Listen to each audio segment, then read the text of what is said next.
3부 돼지와 이천 현재 정규 넘버링으로 18번째까지 와 있습니다. 그러나 전체로 따지면 18번이 훨씬 넘습니다. 자, 우리 이 전체 시리즈입니다. 1부, 2부, 3부.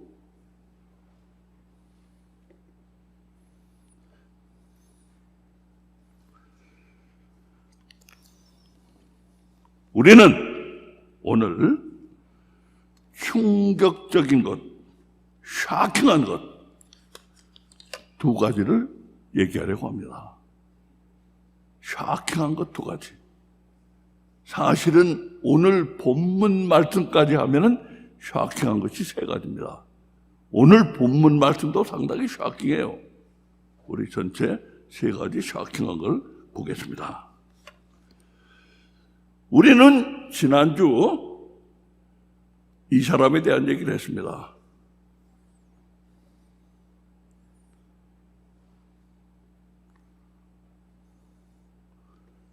엘비스 프레슬리 1935년부터 1977년까지 미국 가수 배우, 락앤롤의 왕, 레코드 판매는 현존 최고 기록입니다. 가장 most sold record, existing most sold record를 가지고 있는 사람이에요. 총 10억 장 이상이 팔렸습니다.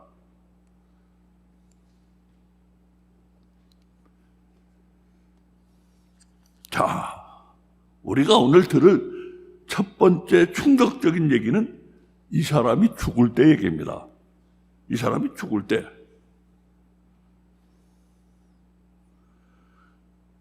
누구 앞에서나 예수님을 사랑한다고 고백할 준비가 되어 있었고, 심지어 라스베거스 클럽 무대에서도 방금 본 사진처럼 복음송가를 불렀던 그 엘비스 프레슬리는 장기간 마약 복용의 부작용으로 42살 때 화장실에서 심장마비를 일으켰다는 그 얘기는 우리가 지난주에 이미 했습니다. 42살 때 심장마비를 일으켰어요. 마약 복용에 장기간 걸치면서. 발견됐을 때 그는 이미 숨이 끊어진 뒤였습니다. 그런데 여러분, 화장실에 쓰러진 엘비스 프레슬리의 손에는 책이 한 권 들려 있었습니다. 책이 한 권 들려 있었어요, 그 손에. 무슨 책인지 아세요? 바로 이 책입니다. 이 책.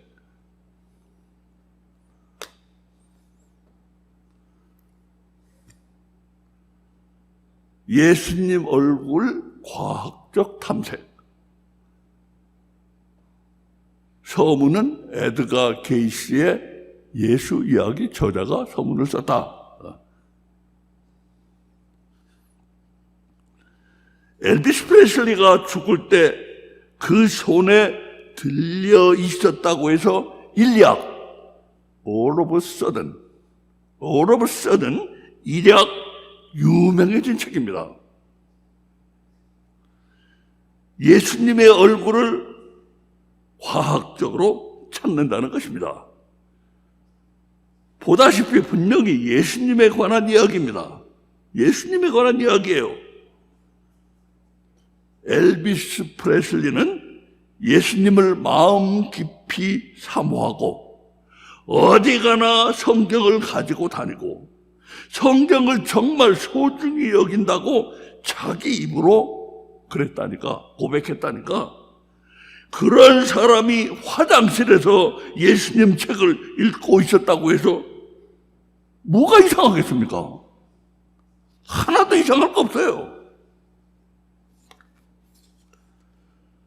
하지만 우리는 머리가 혼란스러워집니다. It's very confusing. 한국말로는 마약을 하는 사람을 깎아내려서 약쟁이라고 불러요. 약쟁이. 약쟁이라고 부르고 마약은 그냥 약이라고 불러요. 예수님 책을 화장실에 가지고 다니면서 읽을 정도로 그렇게까지 예수님을 가까이 하는 사람이 생명이 위험할 정도로 그렇게 약을 많이 하는 약쟁이가 됐다는 게 이해가 가십니까?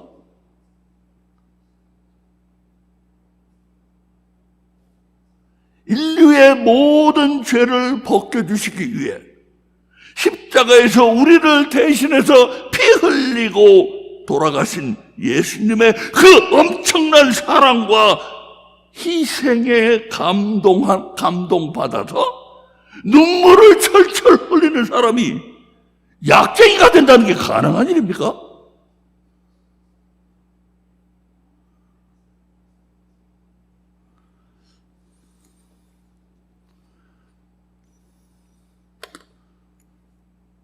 이 사람이 이처럼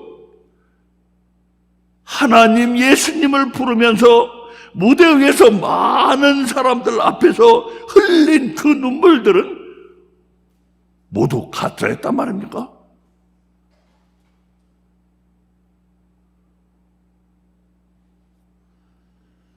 그 의문에 대한 충격적인 답은 바로 이 책에 있습니다.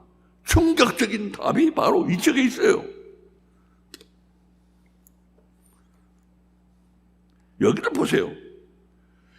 표지에 얼굴 그림이 있고 퀘스천 마크를 크게 써넣었습니다. 그러니까 얼굴이 어떻게 생겼느냐고 묻고 있습니다. 얼굴이 어떻게 생겼느냐 이렇게 묻고 있어요. 예수님은 2000여 년 전에 돌아가신 분입니다. 그처럼 오래전에 돌아가신 분의 얼굴이, 그렇게 오래전에 돌아가신 분의 얼굴이 어떻게 생겼었는지 과학적으로 조사를 한다니 어떻게 그런 일이 가능합니까? 이 책이 그렇게 말하는 건 그럴 만한 이유가 있습니다. 그럴 만한 이유가 있어요. 카톨릭 교회에는 예수님이 십자가에서 돌아가신 날 시신을 쌌던 수의, 슈라우드라고 믿는 피 묻은 천, 시트가 전해져 내려오고 있습니다. 예수님의 시신을 쌌던 수의라고 믿는 피 묻은 천, 쉐트가, 블라드 스테인드 쉐트가 전해져 내려오고 있어요.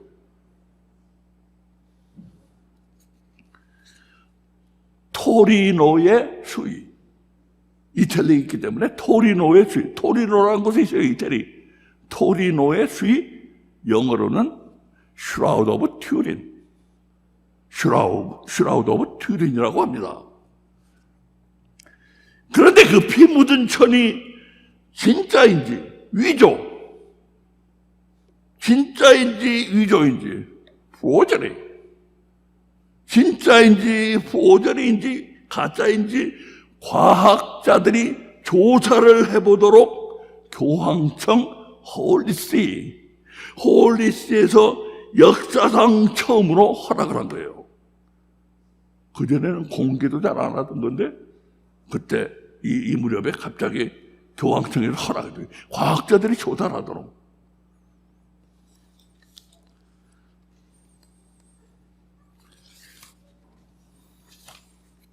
이 책이 말하는 과학적 탐구란 바로 토리노의 수의를 과학자들이 조사한 그 일을 가리키고 있습니다.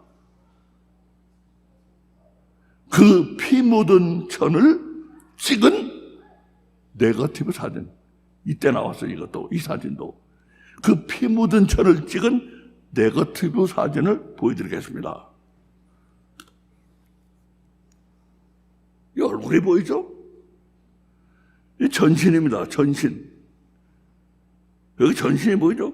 요 옆에 있는 거는 뭔지 잘 몰라요. 이건 전신 얼굴 있고, 전신 손을 이렇게 앞에 모으고 있고, 얼굴.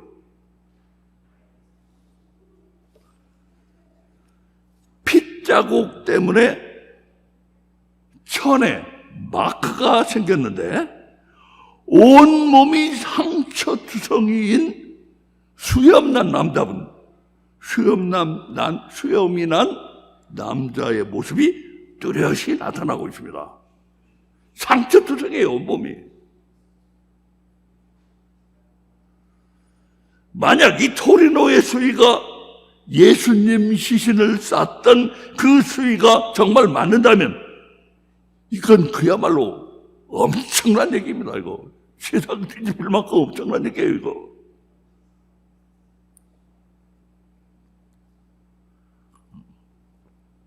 하지만 옛날 중세기에 믿음을 끌어올리기 위한 목적으로 꾸며낸 소위 말하는 경건사기라고 합니다. 경건사기. pious fraud. pious fraud. 경건사기인지도 몰라요. 믿음을 끌어올리기 위해서 이거 이렇게 만들어낸 pious fraud, 경건사기인지도 모른다 이거예요. 진짜인지도 모르고. 그래서 진짜라고 믿는 사람들과 가짜라고 믿는 사람들로 크게 나눠진 가운데 지난 50년 동안 과학자들이 많은 조사와 검사를 했습니다.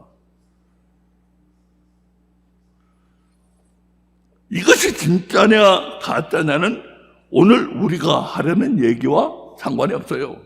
우리는 원래 이게 진짜냐 가짜냐 그 얘기를 하는 거 아니에요. 그렇지만 궁금한 분들을 위해서 간단히만 말씀드리겠어요. 가장 최근 작년 2018년에 한국에도 국립과학수사연구소 국과수라는 게 있지만 과학수사 학자들, 역사상 처음으로 과학수사 학자들이 투입됐어요. Forensic Scientist들이 투입됐어요. 처음으로 역사상. 그래서 그 사람들이 이 Forensic Scientist들이 희한한 발견을 하더라고요. 그 전에 얼마 전에 몇 년 전에 이태원 살인 사건이라는 것도 이 Forensic Scientist들이 벽에 튄 혈흔 블라드 스테인스를 보고 그거 판단했어요. 누구냐? 두 사람이 용의자가 있었는데 한 사람이 이쪽에 있고 한 사람이 이쪽에 있었어요. 벽에 피가 튀어 있다 이거예요. 그러면 요 사람이 튄 거냐, 요 사람이 튄 거냐, 그걸 밝혀내더라고요. 그 희한한 거예요. 혈흔 검사라는 게. 그래가지고 이 혈흔 검사를 했어요, 이 사람들이. 이 포렌식 사이언티스트들이. 그래서 처음으로 혈흔 검사, 블라드 스테인스 검사를 했는데, 토리노의 수위는 가짜이기가 쉽다 하는 결론이 나왔습니다. 하지만 토리노의 수위는 지금도 여전히 수수께끼로 남아있어요. 풀리지 않는 부분이 있어. 뭐냐? 문제는 오늘날 정교한 레이저 기술과 모든 과학적 방법을 다 동원해서 토리노 수위 비슷한 것을 만들어서 이거 봐라, 이거 가짜 아니냐? 그렇게 하려고 하는데 그게 안 되는 거예요. 아무리 해도 정교한 레이저 기술과 무슨 과학적인 방법을 다 동원해도 이 비슷한 걸 못 만들어내. 만들어내가 이거 봐라, 이거 사기 아니냐? 그러면 되겠는데 그걸 못 만들어내요. 지금의 이렇게 발달된 과학으로도 못하는데 토리노 수위가 처음 나타난 중세기, 미들 에이지스. 한 800년 전에 그때 기술로 어떻게 이런 정교한 가짜를 만들어낼 수 있었는지 답을 못해요, 과학이 지금. 그러니까 아직도 수수께끼인 부분이 남아있는 거야.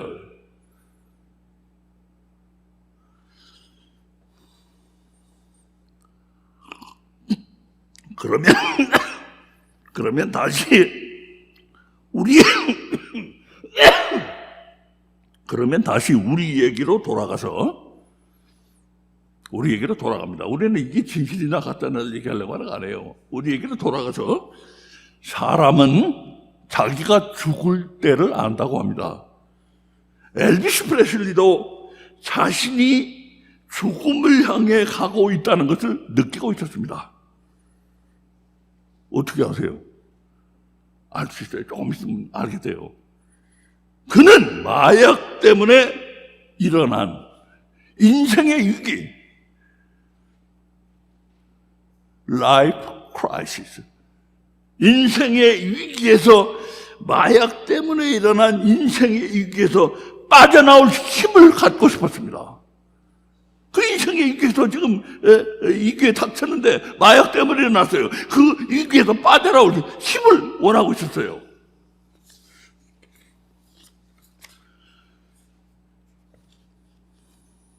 그러나 그의 예수님 신앙은 그에게 그런 힘, 파워를 주지 못했습니다. 그의 신앙은 그런 파워를 주지 못했어요. 엘비스 프레슬리는 마약을 하기 전 어려서부터 기독교인이었는데 그의 기독교 신앙은 그를 마약의 위험에 빠지지 않도록 막아주지 못했어요. 마약 위험에 빠지지 않도록 막아주지도 못했습니다. 그리고 이제 마약 때문에 건강 비상신호, urgent signals of health failure, urgent signals of health failure, 건강 비상신호 등이 막 들어오고 있는데도 엘비스 프레슬리 기독교 신앙은 그에게 마약을 끊어버릴 힘을 주지도 못했습니다. 막아주지도 못했고 이제 이 죽음을 향해 가고 있는 이 상황에서도 마약을 끊을 힘을 주지 못했어요. 그의 신앙은 복음 성가를 부르면서 그렇게 철철 울던 엘비스 프레슬리는 한마디로 무력한 기독교인이었어요. 파워레스 크리스천, 무력한 기독교인이었어요. 그래서 그 무력한 파워레스 기독교인은 어떻게든지 신비한 능력을 받아서 다가오는 죽음으로부터 벗어나기 위해서 이 이단적인 서적, 이 이단 헤레시 서적을 읽고 있었던 것입니다. 이 책은 이단적 헤레틱 책이에요. 이단적 책입니다. 헤레틱 책입니다. 여기 책 표지를 잘 보세요. 여기 보면 여기 나와요. 에드가 게이시의 예수 이야기, 에드가 게이시의 예수 이야기라는 제목의 유명한 책이 있었는데 그 책을 쓴 사람이 이 책, 예수님 얼굴 과학적 탐구의 서문을 썼다. 이렇게 돼 있어요. 그 부분을 지금 선전하고 있어요. 다시 말씀드립니다. 여기 보면은 뭐라고 되어 있느냐. 에드가 게이시의 예수 이야기란 책을 쓴 사람이 있는데 그 사람이 이 책의 서문도 썼다 하고 선전하고 있다 이거예요. 에드가 게이시가 누구인지 아세요? 에드가 게이시? 혹시 이름이 귀에 익은 분도 있을지 몰라요. 에드가 게이시가 누구냐? 오래전 1945년에 죽은 인물인데 현대의 모든 이단의 뿌리인 뉴 에이지 운동, 뉴 에이지 무브먼트 아버지 뭐 안다. 아버지라고 부르는 사람입니다. 뉴 에이지 무브먼트의 아버지라고 부르는 사람이에요. 에드가 게이시가. 이 사람은 잠을 자는 상태로 예언을 했다고 하는데 예수님 이야기라는 것도 자면서 예언한 것을 모아 놓았다고 합니다. 엘비스 프레슬리가 죽던 바로 그날 이 이단 책을 엘비스 프레슬리한테 읽으라고 내가 보냈습니다. 내가 보냈다고 나타난 사람이 있었는데 그 사람이 어떤 사람이었는지도 매우 중요합니다. 그 사람은 기독교인이 아니었어요. 누구입니까? 요가나 명상, 점성술 같은 인도의 신비주의에 깊이 빠진 엘비스 프레슬리의 개인 미용사였어요. 뷰티션이에요, 뷰티션. 헤어드레서. 10년 이상 엘비스 프레슬리와 함께 하면서 많은 신비주의 서적을 읽게 했다고 합니다, 이 사람이. 그런 신비주의자들이 찾는 것은 예수님 얼굴이든 부처님 밥그릇이든 상관없어요. 이 사람들은 뭐든지 거기서 신비한 영적 능력을 받을 수 있다고 싶은 것이면 맨발로 뛰어나갑니다. 그 예수님 얼굴이든 뭐 아무것도 상관없어요, 이 사람들은.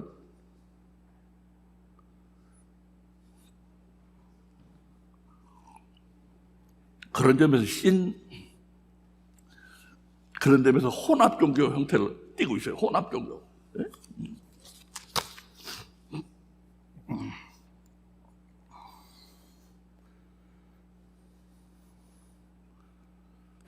이 토리노의 수위에 대해서는 이런 믿음을 가진 사람들이 있어요. 잘 들어보세요. 이거에 대해서 이런 믿음을 가진 사람들이 있어. 예수님이 부활하실 때 몸에서 엄청난 영적 에너지가 나왔는데 그 영적 에너지가 도장을 꽉 눌러 찍는 것처럼 천에다 몸의 모양을 꽉 찍어 놓은 것이라고 믿고 있습니다. 한마디로 그 피 묻은 천은 그냥 생긴 게 아니고 보통에서 생길 수가 없다는 거예요. 그냥 생긴 게 아니고 완전 미라클, 기적이라는 것입니다. 그러니까 죽음이 다가오는 것을 느끼고 화장실에서 절박한 데스퍼레이트 심정으로 이 이단 책을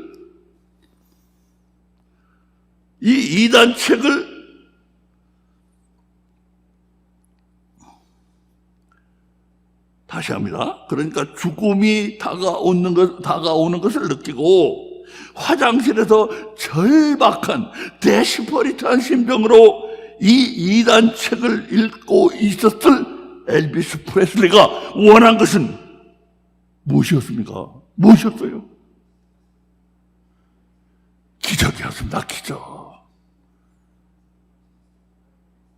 예수님에게 일어난 그런 기적이 자신에게도 일어나서 다가오는 죽음의 그늘을 물리칠 수 있도록, 죽음의 어둠을 물리칠 수 있기를 간절히 원하고 있었던 것입니다. 그 책을 사다 준 개인 미용사도 엘비스 프레슬리의 건강을 염려하면서 그가 능력 받기를 원했다고 합니다.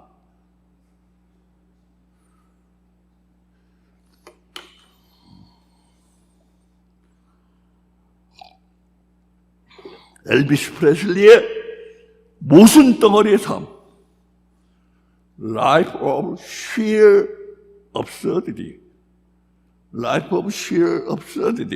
모순 덩어리의 삶에 대해서 들으면 많은 기독교인들은 아마 이런 생각을 할 겁니다.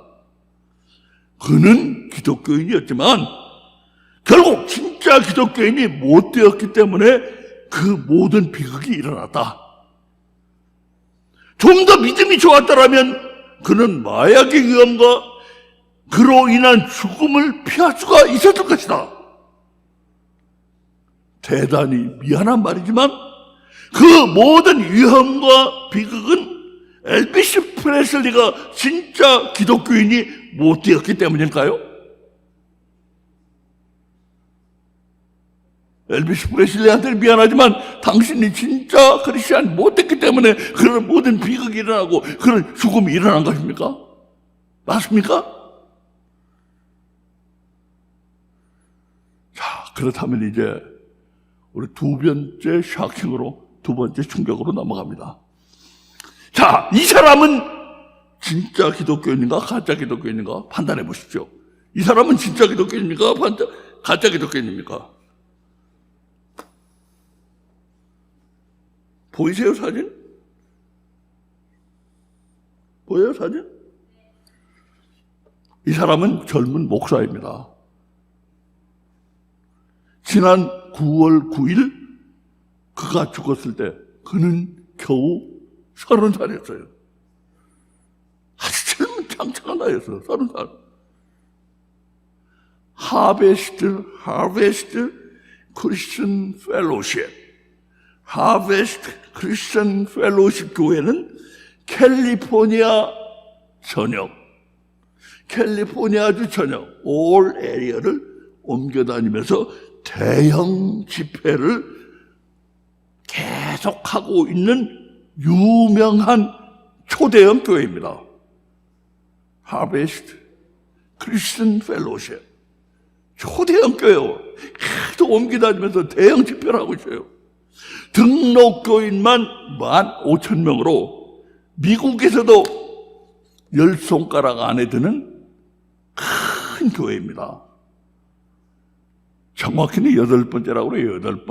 8번째. 교인 등록수로 말하면 15,000명이나 돼요. 15,000명.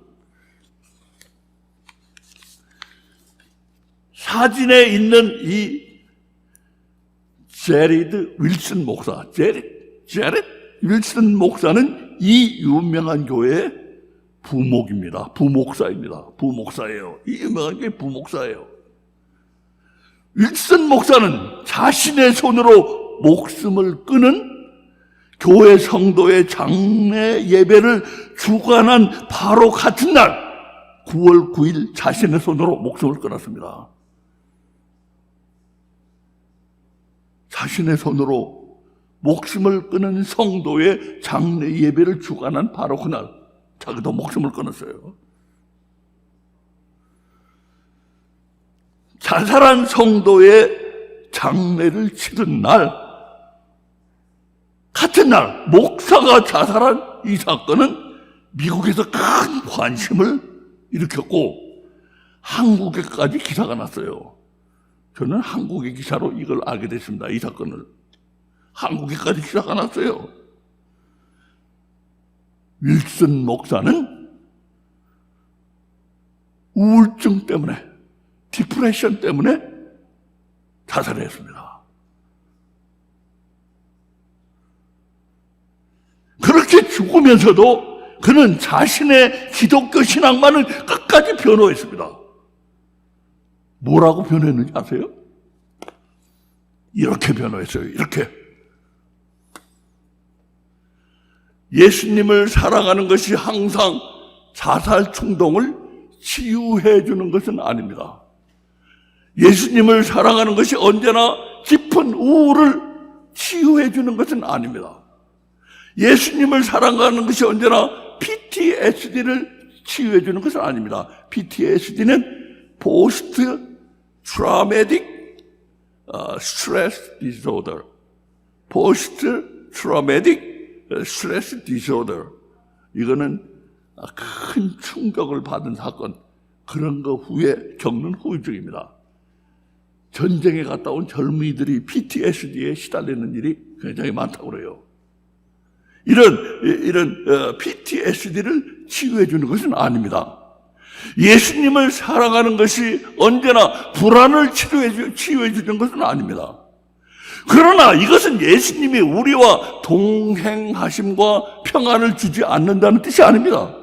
그분은 언제나, 여기 이 사람이 캐피털로 크게 썼더라고요. 언제나, always.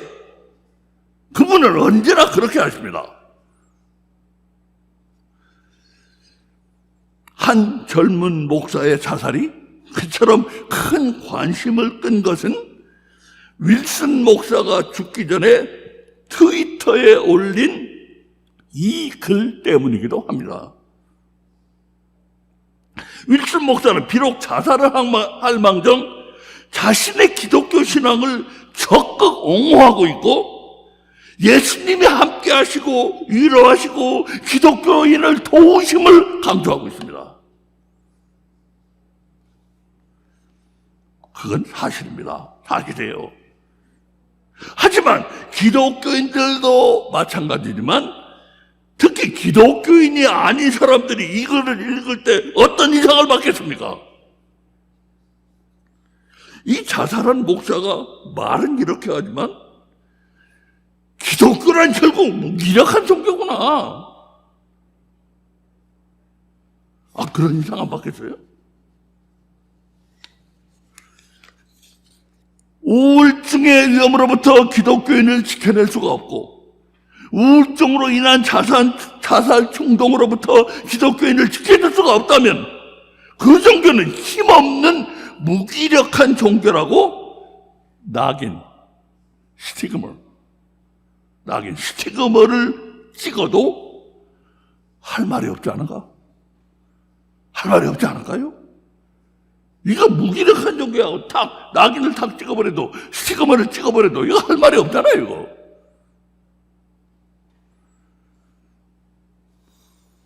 앞에서 엘비스 프레슬리에게서 본 것처럼 우리의 기독교는 마약의 위험과 마약으로 인한 죽음을 막아줄 수가 없었습니다. 마약의 위험과 마약으로부터 인한 죽음을 막아줄 수가 없어요. 엘비스 프레슬리야 믿음이 부족해서 그렇다고 합시다. 그렇다면 초대형 교회니까 얼마나 뽑았겠어요. 목사 중에 후보자 중에 얼마나 뽑았겠어. 초대형 교회에서 뽑아서 쓴 실력 있는 목사, 죽어가면서까지 기독교 신앙을 적극 변호한 목사를 우울증의 위험, 자살의 위험으로부터 지키지 못한 기독교는 어떻습니까? 엘비스 프레슬리야 믿음이 없다 그렇다고 그러고 이 목사는 목사 중에서 뽑힌 목사예요. 큰 대형교회 목사고 그리고 죽어가면서까지도 자기 기독교 신앙을 변호한 목사예요. 근데 그도 우울증의 위험으로부터 그를 막아줄 수가 없었고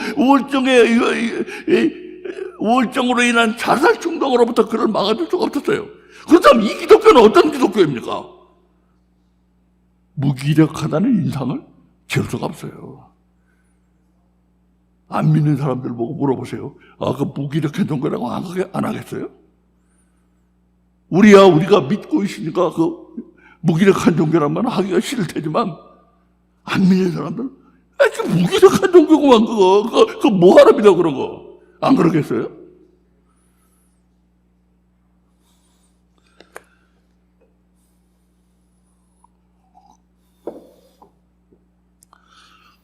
여기서 우리는 분명히 말해야 될 것이 있습니다. 이제 우리 끝에 가까이 왔어요. 여기서 우리 분명히 말해야 될 게 있어요. 혼이 구원을 받아야 됩니다. Soul must be saved. 혼이 구원을 받아요. 혼이. 기독교가 무기력한 게 아닙니다. 기독교인이 무기력한 겁니다. 왜 무기력합니까? 이유는 하나. 혼을 구원받지 못했기 때문입니다. 이 사실을 우리 깊이 명심해야 돼요. 기독교가 무기력한 게 아니에요. 기독교인이 무기력한 거예요. 왜 무기력합니까? 혼이 구원을 받지 못했기 때문에 무기력한 거예요.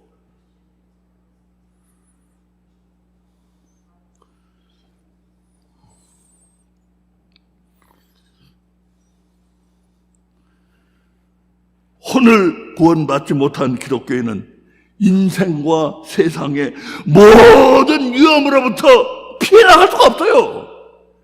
안 믿는 사람이랑 아무 차이가 없어요. 인생이 얼마나 위험이 많고 세상에 위험이 많은데 그 위험으로부터 피해 나가지 못해요.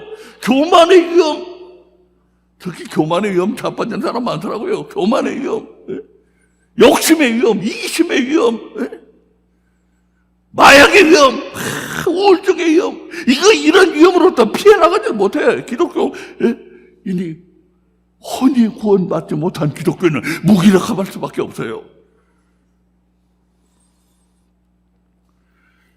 자, 세 번째로 오늘 본문은 상당히 충격적입니다. 오늘 본문 상당히 충격적이에요. 제가 풀어줄 테니까 보시기 바랍니다.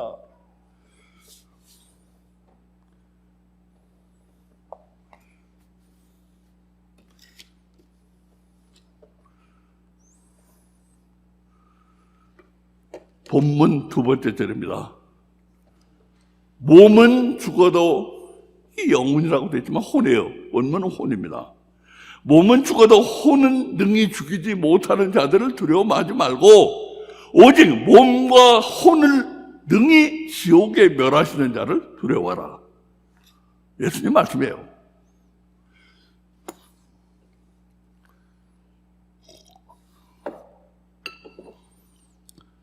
여러분, 영 하면은 스피릿 하면 혼이 따라가요. 소울이 따라가. 혼은 영의 하부 구조이기 때문에 영 하면 혼이 따라갑니다. 혼이 따라가니까 뭐라고 말해요? 우리 보통 영육간이라고 그러잖아요. 영혼육이라고 안 하고 보통 영육간이라고 그러잖아요. 영육간에 스피릿 앤 바디, 영육간이라고 하잖아요.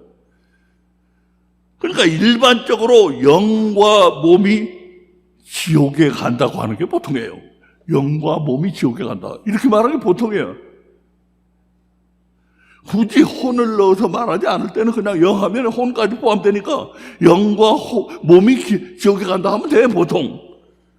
그런데도 예수님은 영은 아예 생략하시고 몸과 혼을 지옥에 보낸다고 꼭 집어서 혼을 언급하시고 있어요. 이걸 잘 보세요. 여러분, 이 구절 너무 중요합니다. 잘 보세요. 예수님은 영은 아예 빼버리고 몸과 혼을 지옥에 보낸다고 꼭 집어서 혼을 언급하시고 있다 이거예요. 혼을.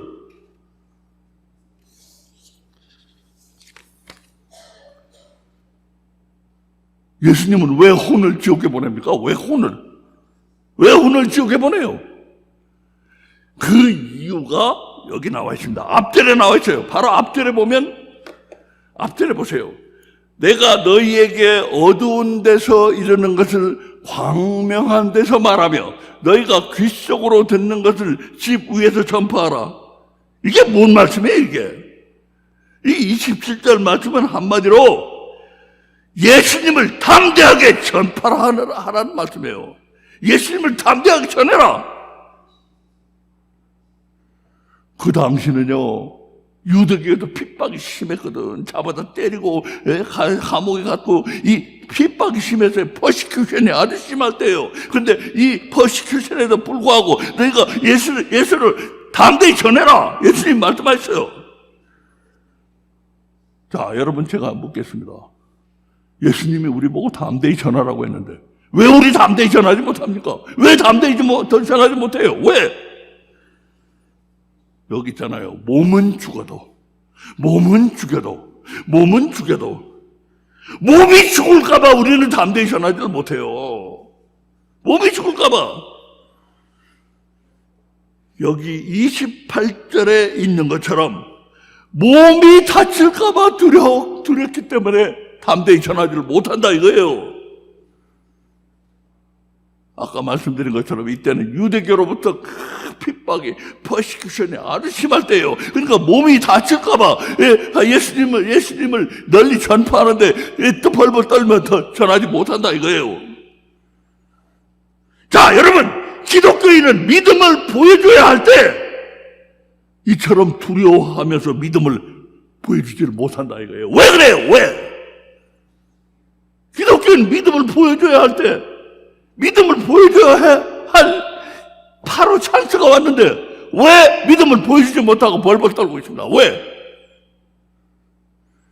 혼이 구원받지를 못했기 때문에요. 혼이. 몸이 두려워하는 게 아닙니다. 몸이 두려워하는 게 아니고 혼이 구원을 받지 못했기 때문에요. 몸은 두렵고 안 두려울 게 없어. 혼이 두려워하는 거지. 혼을 구원받지 못한 기독교인은 마약, 우울증, 자살 등등 세상 사람들이 노출되어 있는 그 모든 위험 앞에 똑같이 노출되어 있고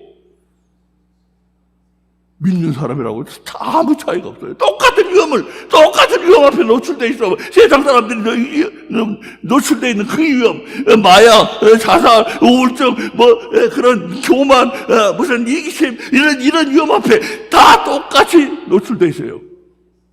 믿는다고 해봐요. 혼이 구원 못 받으면 그뿐인가요?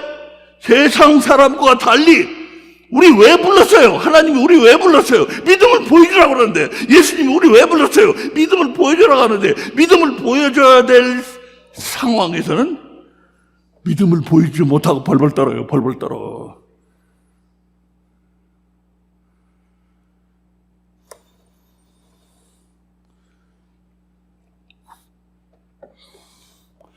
다시 말씀드립니다. 혼이 구원받지 못하면 혼이 모든 위험 앞에 노출되어 있고 혼이 벌벌 떨어요. 벌벌 떨어. 나 굶어 죽을까 봐. 내 자식 새끼 굶어 죽일까 봐.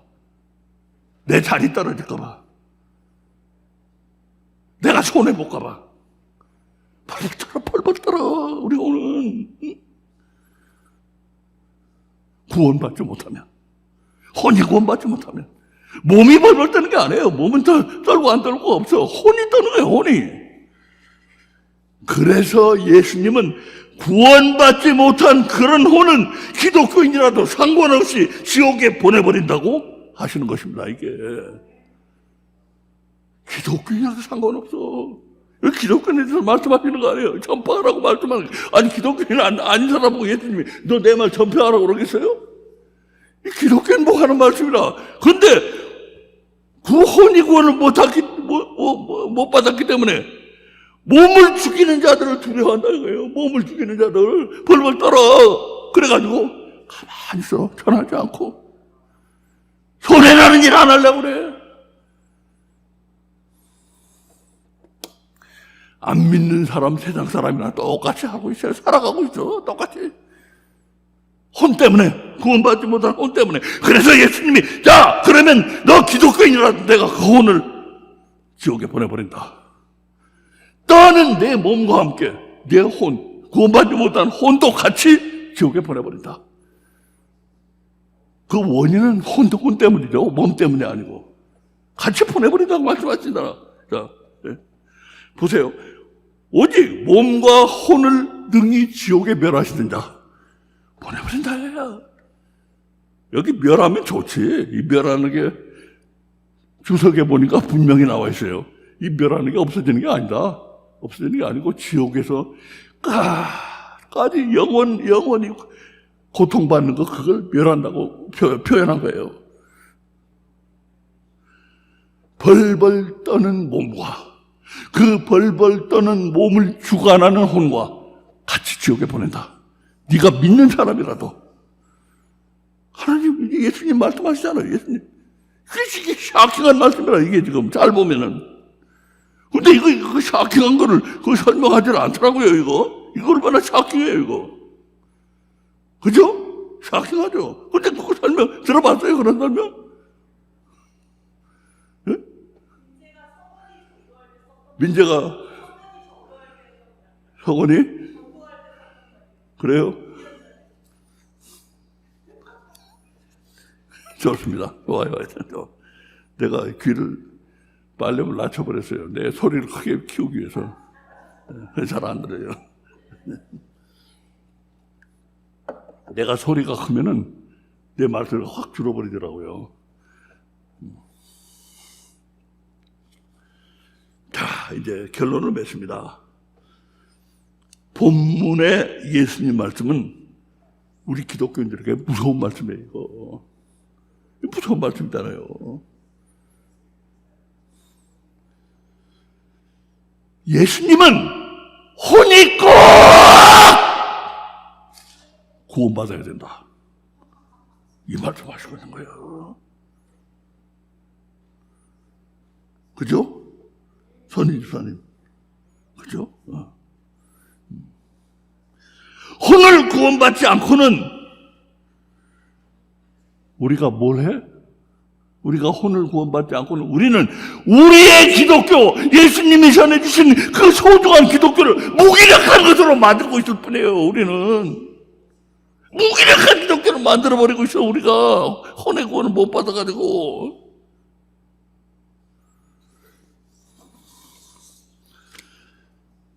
오늘날 그 모든 무기력한 기독교인들이 기독교를 무력한 종교로 만들어버리고 있는 것은, 다시 말하지만 기독교가 무력해서가 아니에요. 그들의 혼이 구원받기만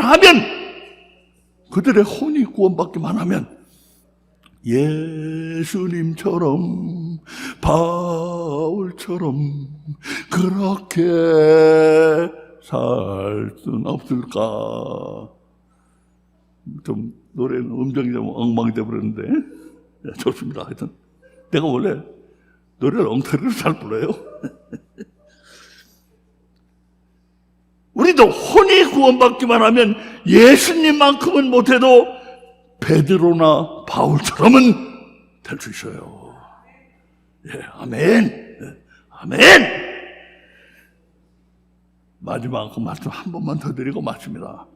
우리도 혼이 구원받기만 하면 예수님까지는 못해도 베드로나 바울같이 할 수 있어요. 그렇게 할 수가 있어요.